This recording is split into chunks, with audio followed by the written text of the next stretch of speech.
Hello student, बाजार क्या है समझ लिया ना। बाजार मतलब एक ऐसा क्षेत्र है जहां पर कोई भी पार्टिकुलर वस्तु यानी कि गुड्स यानी कि सामान जिसका लेन देन होता है, सेलिंग परचेजिंग होती है यानी कि क्रय विक्रय होता है और उसकी एक निश्चित कीमत होती है। अब बाजार में बेचने वाला होता है विक्रेता और खरीदने वाला होता है क्रेता। ये दोनों ही मिलके बस बाजार में वस्तु की कीमत का निर्धारण करते हैं, क्योंकि बाजार में बहुत सारे विक्रेता होते हैं वस्तु को बेचने वाले और अनगिनत क्रेता होते हैं वस्तु को खरीदने वाले। तो इन दोनों की मांग यानी कि क्रेता की मांग और विक्रेता की पूर्ति के आधार पर बाजार में वस्तु की कीमत का निर्धारण होते हैं, जिसको बोलते हैं संतुलन कीमत स्तर या संतुलन कीमत। तो इस संतुलन कीमत का निर्धारण किसे कहते हैं? और बाजार में संतुलन कीमत का निर्धारण होना ही बोलते हैं बाजार संतुलित हो गया। मतलब बाजार एक ऐसी स्थिति है जहां पर वस्तु को निश्चित कीमत पर खरीदा या बेचा जाएगा, उस कीमत में कोई परिवर्तन नहीं किया जा सकता। तो पॉइंट है बाजार संतुलन क्या है, यानी कि व्हाट इज मार्केट इक्विलिब्रियम। अब एग्जाम में ये जो पॉइंट है, एग्जाम में आता है कि पूर्ण प्रतियोगिता बाजार में संतुलन कीमत का निर्धारण कैसे होता है, या बाजार संतुलन से आप क्या समझते हैं, बाजार संतुलन क्या का निर्धारण किस प्रकार से होता है, इन सब चीजों के बारे में आज की इस क्लास में डिटेल से पढ़ना है। जहां सबसे पहले समझो कि आखिर ये संतुलन कीमत है ही क्या, जिसके बारे में कहते हैं संतुलन कीमत से ही बाजार संतुलन आता है। संतुलन कीमत, जब संतुलन का मतलब होता है, संतुलन का मतलब होता है जहां किसी प्रकार की प्रवृत्ति नहीं होती है, मतलब बैलेंस होना। जैसे मैंने ये रख दिया, ये बैलेंस है, जरा से छोड़ दोगे ये डिसबैलेंस होगा, गिर जाएगा। मतलब एक ऐसी स्थिति कीमत की, बाजार में कीमत की ऐसी स्थिति जहां पर कीमत को तय करने के बाद उसमें कोई परिवर्तन नहीं किया। मान लो कोई एक वस्तु है और बाजार में निर्धारण हो गया वस्तु की कीमत 10 रुपए होगी, तो किसी के कहने या जाने से वस्तु की कीमत में कोई परिवर्तन नहीं होना। तो बाजार में वस्तु की कीमत की एक ऐसी स्थिति जहां पर किसी प्रकार ना ही क्रेता के कारण ना ही विक्रेता के कारण कोई परिवर्तन होता है, तो उस स्थिति को बोलते हैं संतुलन कीमत। तो यहां पर पॉइंट आता है, तो बाजार संतुलन क्या है? तो संतुलन कीमत को अगर नॉर्मली समझे, संतुलन कीमत का निर्धारण किसके द्वारा होता है? क्रेता की मांग और विक्रेता क्या करता है? विक्रेता की पूर्ति।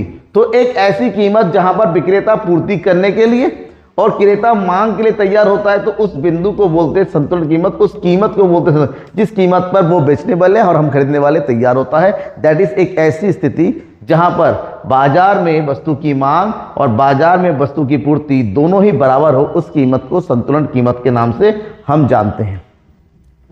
तो संतुलन कीमत और संतुलन कीमत के लिए सबसे इंपॉर्टेंट है दो चीज, मांग और पूर्ति का होना।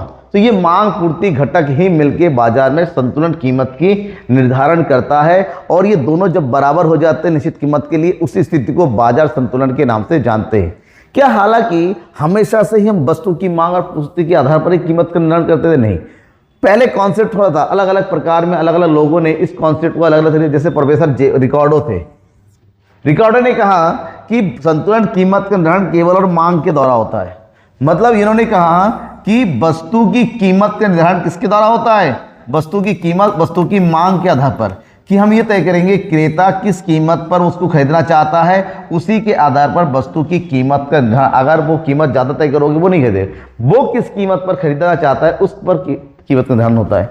जबकि जेम्स ने कहा ऐसा नहीं है, वस्तु का उत्पादक खरीदने वाला उत्पादक होता है, कितने में उत्पादन हुआ, उत्पादन की लागत कितनी है, उसको कितने में बेचा जाने के लाभ, इन सब चीजों को जोड़ने के बाद वस्तु की कीमत का निर्धारण कौन करता है? उसकी कीमत का निर्धारण उत्पादक करता है, उत्पादक यानी कि विक्रेता करता है। तो उन्होंने कहा कि वस्तु की कीमत का निर्धारण किसके द्वारा होता है? पूर्ति पक्ष के द्वारा होता है। तो इन दोनों ही बातों में कॉन्ट्रैक्शन था, क्योंकि मांग क्रेता केवल और केवल अपनी मर्जी से वस्तु बेचने वाला तैयार होना चाहिए, और यहां पर कोई भी कीमत तय नहीं है क्योंकि खरीदने वाला भी तो तैयार होना चाहिए। तो इन्हीं दोनों चीजों को आपस में जोड़ा किसने? प्रोफेसर मार्शल ने। प्रोफेसर मार्शल ने कहा कि किसी भी वस्तु की कीमत का निर्धारण करने के लिए मांग और पूर्ति दोनों का होना अनिवार्य है। और उन्होंने सिंपल सा एग्जांपल दिया कि कैंची के दो फलक, कैंची के दो फलक, ये कैंची इस तरह से होता है ना, ये कैंची के दो फलक एक निश्चित बिंदु पर आपस में जुड़े रहते हैं।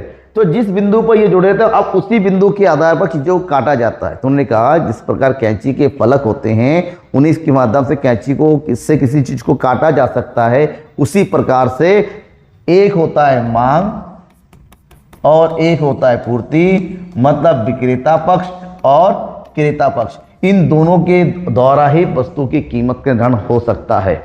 मतलब एक ऐसी, क्योंकि हमेशा एक चीज़ उन्होंने कहा कि हमेशा ध्यान में ये रखना है कि जो क्रेता होता है, क्रेता हमेशा चाहता है क्या चीज़, कम कीमत, जबकि जो विक्रेता चाहता है वो हमेशा क्या चाहता है, ज़्यादा कीमत।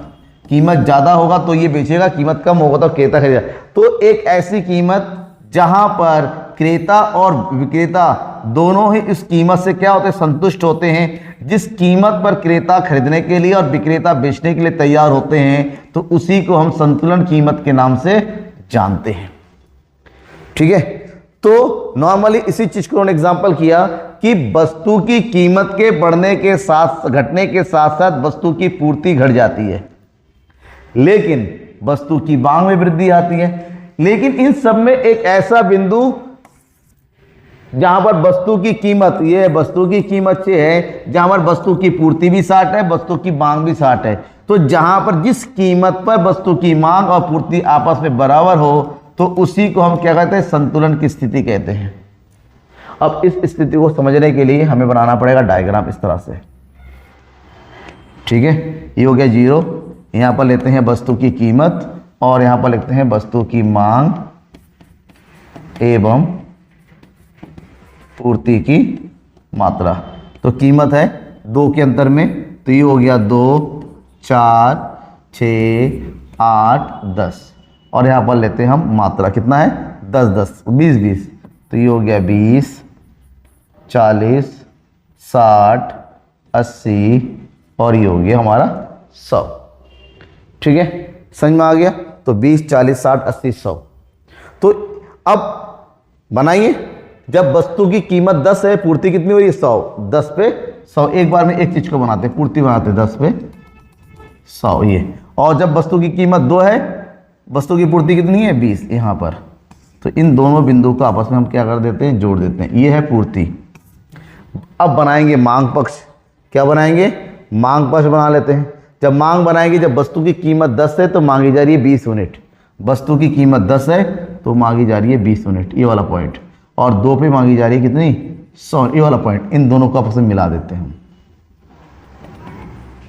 इन दोनों को आपस में मिलाएंगे तो ये वाले का पॉइंट, तो ये होता है वस्तु की मांग। तो एक ऐसी बिंदु, ये वाला बिंदु, जिस बिंदु पर देखिए ₹6 होने पर यहाँ पर मांग और पूर्ति दोनों ही आपस में बराबर हो, तो जिस बिंदु पर दोनों ही आपस में मिलते हैं उसी को बोलते हैं हम कौन से बिंदु, संतुलन स्तर, क्योंकि यहाँ पर मांग और पूर्ति दोनों ही आपस में बराबर है और ये है संतुलन मात्रा और इसको बोलते हैं संतुलन कीमत P और ये हो गया Q।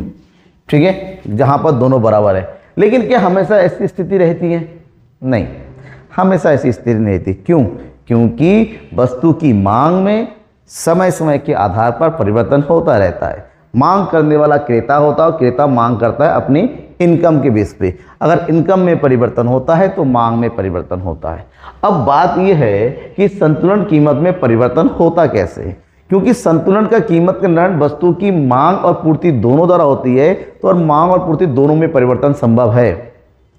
कि मान लो उत्पादन करने की लागत, साधनों की कीमत बढ़ गई तो ऐसे में उत्पादन महंगा हो जाएगा, लागत ज़्यादा हो जाएगी, लाभ कम होगा तो उत्पादक पूर्ति कम कर देगा। और उधर अगर लोगों की इनकम बढ़ गई तो मांग ज़्यादा करेगा। तो ऐसे में मांग में परिवर्तन हो सकता है, पूर्ति में परिवर्तन हो सकती है। मांग और पूर्ति दोनों में परिवर्तन के कारण संतुलन कीमत में भी परिवर्तन होता है। और अगर संतुलन कीमत में परिवर्तन होता है तो किस प्रकार से होता है, तो 3 आधार पर कीमत में परिवर्तन होता है। अगर केवल उपभोक्ता की मांग में परिवर्तन हो, पूर्ति में कोई परिवर्तन नहीं है, पूर्ति अपनी जगह पर। दूसरा कंडीशन, केवल पूर्ति में परिवर्तन हो, मांग में कोई परिवर्तन नहीं हो। और तीसरा है मांग और पूर्ति दोनों में ही परिवर्तन होता है अलग अलग कारणों से। चलिए इन सब डिटेल से पढ़े। सबसे पहली बात करते हैं वस्तु की मांग में परिवर्तन होना जबकि पूर्ति स्थिर है। हम ये मान के चलेंगे कि विक्रेता के द्वारा वस्तु की पूर्ति में किसी प्रकार का परिवर्तन नहीं किया जा रहा है। तो बात यह है कि मांग में परिवर्तन कैसे होता है। मांग में परिवर्तन होता है अगर उपभोक्ता की आय में वृद्धि हो जाए, या फिर संबंधित वस्तुओं की कीमतों में परिवर्तन हो जाए, या स्थानापन्न वस्तुओं की कीमतों में परिवर्तन हो जाए, जनसंख्या में वृद्धि हो, या फैशन में परिवर्तन हो, मौसम में परिवर्तन हो। कई कारकों से उपभोक्ता की मांग में परिवर्तन होता है। तो पॉइंट ये है कि अगर केवल मांग में परिवर्तन हो रहा है, पूर्ति में परिवर्तन नहीं है, तो मांग में परिवर्तन की भी दो स्थितियां होती है, या तो मांग में वृद्धि होगी या मांग में कमी होगी। चलिए मान लेते हैं अगर मांग में वृद्धि हो रही है, तो एग्जाम्पल का समझे, यह है हमारा संतुलन स्तर, ये वाला पॉइंट, ठीक है। यह है मांग वक्र और यह है पूर्ति वक्र, यह है संतुलन कीमत और यह है संतुलन कीमत और यह संतुलन मांग की मात्रा। तो मैंने कहा अगर केवल मांग में वृद्धि हो, केवल मांग में वृद्धि हो, तो अगर केवल मांग में वृद्धि होगी, पूर्ति में कोई वृद्धि नहीं होती है, तो उस स्थिति में देखो मांग में वृद्धि हो गई, ये है मांग वक्र, ठीक है। अगर मांग में वृद्धि होती है तो ये हो गया हमारा न्यू पॉइंट और ये हो गया नया संतुलन बिंदु। तो ऐसे में क्या है देखिए, P हो गया ऊपर की ओर, ठीक है, Q भी हो गया आगे की ओर और ये हो गया नया पॉइंट। तो अगर वस्तु की मांग में वृद्धि होती है, उस स्थिति में वस्तु की कीमत और वस्तु की मात्रा दोनों में ही वृद्धि हो जाती है, दोनों में ही वृद्धि होती है। समझ में आ गया, ये पहली स्थिति। दूसरी स्थिति की बात करते हैं। दूसरी स्थिति क्या है, अगर वस्तु की मांग में क्या हो, कमी हो।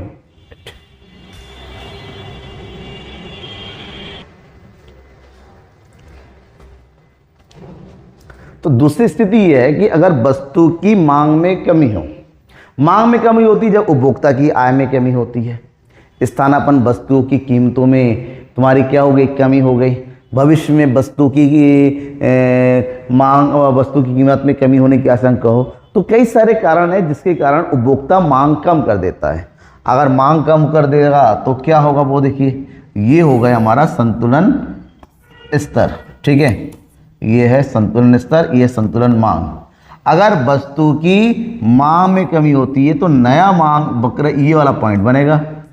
ये देखिए मांग में कमी हो गई है। अगर मांग में कमी हो रही है तो सीधा असर पड़ता है वस्तु की कीमत पर, वस्तु की कीमत कम, और साथ ही साथ यहाँ पर संतुलन मात्रा में भी क्या हो जाती है, कमी हो जाती है। मतलब अगर वस्तु की पूर्ति में कोई परिवर्तन ना हो, तो अगर वस्तु की मांग में परिवर्तन हो तो कीमत और संतुलन मात्रा दोनों में ही क्या हो जाती है, कमी हो जाती है, दोनों ही कम हो जाता है, ठीक है। समझ में आ गया। अब नेक्स्ट पॉइंट है, अगर केवल पूर्ति में परिवर्तन हो और उपभोक्ता की मांग में कोई परिवर्तन नहीं होता है। और पूर्ति कब बढ़ती है, पूर्ति बढ़ने के कई सारे कारण हैं। या तो कच्चे माल की कीमतों में कम या ज़्यादा हो जाना, श्रम के मूल्य में कम या ज़्यादा होना, मशीनरी औजार आदि के मूल्य में परिवर्तन हो जाना, या फिर सरकार की नीतियों में कोई परिवर्तन होना, उत्पत्ति के पैमाने में बढ़ना या कम होना, उत्पादन की तकनीक में परिवर्तन होना, सरकार की टैक्स नीति में परिवर्तन होना है। कई सारे कारक होते हैं जिससे वस्तु की पूर्ति में परिवर्तन हो जाता है। और ये परिवर्तन भी दो प्रकार से होता है, या तो वृद्धि या तो कमी। अगर वस्तु की पूर्ति में वृद्धि हो जाए, मतलब ये स्थिति, ये है संतुलन स्थिति, यह है पूर्ति वक्र, और यह है संतुलन स्तर P और ये Q और यह।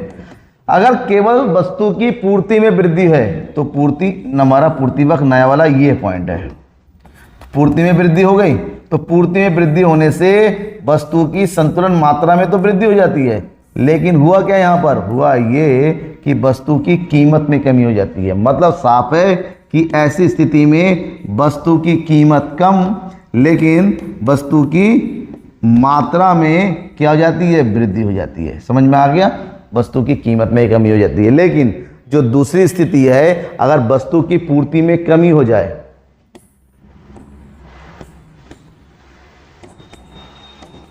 ये वाली स्थिति हो, ठीक है। अगर वस्तु की पूर्ति में अगर कमी हो जाए, मतलब ये वाला पॉइंट हो, तो क्या होता है देखिए, तो यहाँ पर संतुलन मात्रा में कमी हो रही है, साथ साथ वस्तु की कीमत में वृद्धि हो जाती है। ऐसा क्यों? क्योंकि पूर्ति में कम होने का मतलब मांग में ज़्यादा। मांग में जब भी वृद्धि होगी, मांग ज़्यादा पूर्ति की तुलना में, तो ऐसी स्थिति में हमेशा वस्तु की कीमत में वृद्धि होती है। लेकिन बात यह है कि अगर दोनों में ही एक साथ परिवर्तन हो तो क्या होगा? कीमत और मात्रा पर क्या प्रभाव होगा? अगर वस्तु की मांग और पूर्ति दोनों में ही परिवर्तन हो तो परिवर्तन की स्थिति यहां पर बड़ा कॉम्प्लेक्स हो जाता है। मांग एवं पूर्ति में एक साथ वृद्धि और मांग और पूर्ति में एक साथ कमी। सबसे पहले पढ़ते हैं मांग और पूर्ति में एक साथ वृद्धि। मान ये चलते हैं कि यदि मांग में वृद्धि अधिक हो और पूर्ति में वृद्धि कम हो, तो एग्जाम्पल का समझिए। ये है संतुलन स्तर, ये है मांग वक्र और ये है पूर्ति वक्र, ये संतुलन स्तर है। अगर मांग में भी वृद्धि हो रही है, पूर्ति में भी वृद्धि हो रही है, लेकिन मांग में वृद्धि ज्यादा, मांग में वृद्धि यहां पर, लेकिन पूर्ति में वृद्धि कम, तो नया पॉइंट, क्योंकि दोनों में ही परिवर्तन होता है, तो जो नया पॉइंट होगा वो नए वाले बिंदु पर ई वाला पॉइंट होगा। पहले वाला ये था, पुराना नया वाला ये है, तो ऐसे में संतुलन कीमत ये है और मात्रा ये है। देखिए पुराना कीमत, पुरानी मात्रा, अब ये है न्यू कीमत और ये न्यू मात्रा। तो ऐसे में क्या वस्तु की कीमत में वृद्धि हो गई और पूर्ति की मात्रा में भी वृद्धि हो गई, दोनों में। इसका तो क्यों? क्योंकि यहाँ पर मांग अभी भी ज़्यादा है पूर्ति के तुलना में। समझ में आ गया? नेक्स्ट अगर पॉइंट है, यदि मांग और पूर्ति दोनों में ही वृद्धि समान हो, दोनों ही एक समान तरीके से बढ़े, ठीक है, तो क्या होगा? देखिए ये है हमारा संतुलन स्तर, ये है कीमत और ये संतुलन। दोनों में एक समान परिवर्तन हो, यानी कि जितना मांग में परिवर्तन हो रहा है यहां पर, और उतना ही क्या हो रहा है? पूर्ति में परिवर्तन हो रहा है यहां पर। एसएस ये भी बढ़ रहा है, ये भी बढ़ रहा है, लेकिन दोनों में जो है वृद्धि एक समान होती है। तो ऐसी स्थिति में जो परिवर्तन होता है ना, केवल मात्रा में है, कीमत में कोई परिवर्तन नहीं होता। इसका मतलब होता है अगर वस्तु की मांग और पूर्ति में दोनों में एक समान परिवर्तन होता है, ऐसी स्थिति में वस्तु की मात्रा में तो परिवर्तन होगा, वृद्धि होगी, लेकिन वस्तु की कीमत में कोई परिवर्तन नहीं होगा। नेक्स्ट, यदि वस्तु की मांग में वृद्धि कम हो और पूर्ति में वृद्धि अधिक हो, ठीक है, तो क्या होगा?